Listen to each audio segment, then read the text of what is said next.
want to go back to the government, though, and what was happening in Leinster House. And honestly, I couldn't believe that I forgot that this happened until I was reading the list of stories that we were going to be covering for this, because it was such a big part of when the Dáil returned after the general election, which was the speaking rights row, and how that went on. And Micheál Martin, his family and everything came up to Dublin for the day to see him appointed as the Taoiseach, and he wouldn't, because the left, we saw the first instance of the left alliance in this with the speaking rights row. Yeah, and this was obviously the spin out from the general election where Fianna Fáil and Fine Gael were coming back into power with the independents. And we had this bizarre scenario where independents were going in as ministers and others were going on to the back benches.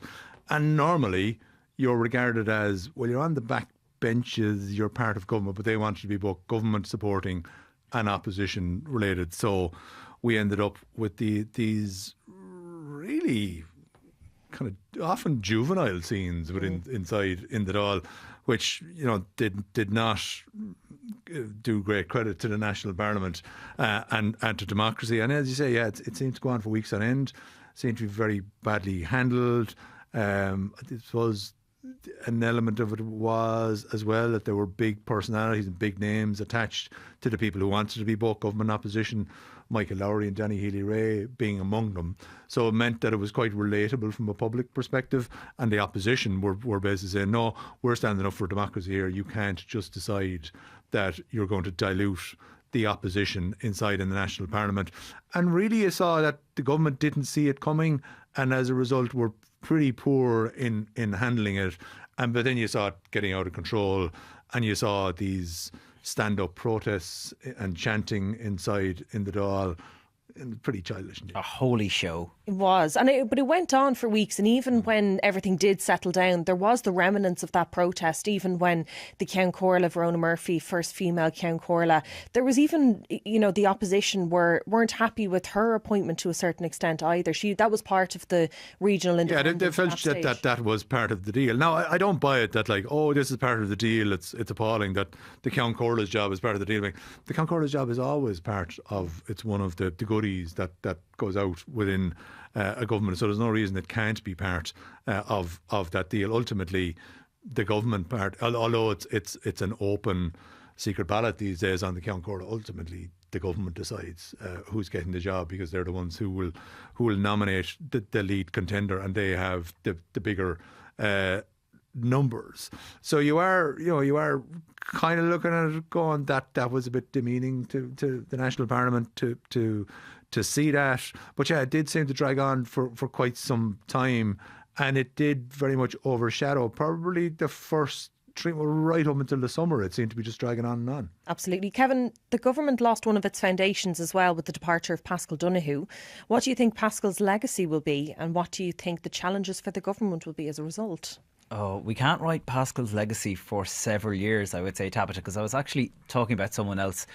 When Bertie Ahern actually stepped down, he got to do that lap of honour, went to America, and one of the papers, not our own at the time, was running a headline that was like, he leaves with his reputation intact. And then a couple of years later, the economy explodes. We learn lots of other things.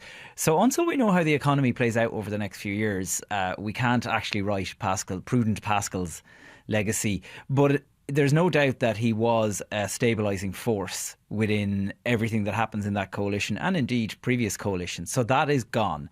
And there is kind of this feeling now of people kind of running around the place, making quick on the hoof decisions, worrying about tomorrow instead of next month or next year. People. Person, you mean? Sensible Simon. Yeah. No, Sensible Simon. That's what he wants to be called, Fionnán. So I think that is difficult I suspect it's difficult for Fine Gael, but also difficult for Fianna Fáil now, in that they're dealing with a Fine Gael that doesn't have Paschal Donohoe's experience and kind of calmness around the place. So his legacy I'm not sure about at this stage, but in terms of the impact on the coalition that has 4 years to run, I think that certainly it has a big impact on that. So they have 4 years left, a year down. How successful has the government been over the 12 months? Falling. I mean, I'm sorry, they've nothing to show for the first year. We basically saw budgets were being overrun to bait the band, and basically we've been told, Jack Chambers is new in the job. I'm sorry, these guys have been in government one way or another together for 10 years. Fine Gael have been there for 15 years.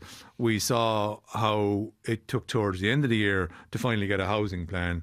It took till the end of the year to get an infrastructure plan. So basically, the first year, which is when you have momentum, you have a mandate, you can get out of the traps running. And I think it was a sign of probably how tired things are with this government, that it's all become too cosy. There's nothing radical or revolutionary about the personalities that are in there, that they basically were happy to go, oh, well, sure, year one is just kind of a write-off and we're getting the stepping stones in place. And you're looking at it going, okay, well, you better be confident that in years 2, 3, 4 and 5, you can actually get these things achieved. Well, even the likes of getting rid of the annual housing targets is one thing. Okay, they're going to be there, but getting rid of them for one. The RPZs, the changes to the rent pressure zones, we won't see the impact of what that'll be on tenancies now in March when more changes come in. The government's promise of getting the occupied territories bill through, we still haven't seen that yet, or what that's going to look like. So there's a lot of key things that I think people will be very disappointed. And even the childcare, the €200 childcare cap. Yeah, you're not going to be able to deliver on all your promises in year one. Do you want to see progress? But there did seem to be a bit of throwing the hands up, going, sure, we'd love to do this, but the civil service won't let us, or the courts are blocking us, and so on. You saw, I suppose, where there's hunger, it actually matters quite a lot.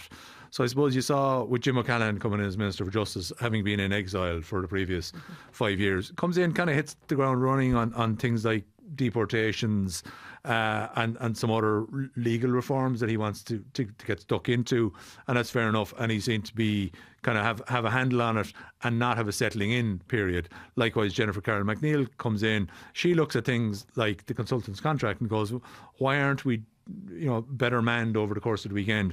Why aren't we doing 7-day a week outpatient appointments? Why are we not addressing the A&E crisis? So she hits the ground running as well. But we saw other ministers coming into the job pretty much half asleep. I mean, we're still looking at James Brown, the Minister for Housing, a year later and going, what? Yeah, just waiting, essentially. Yeah, and we'll see.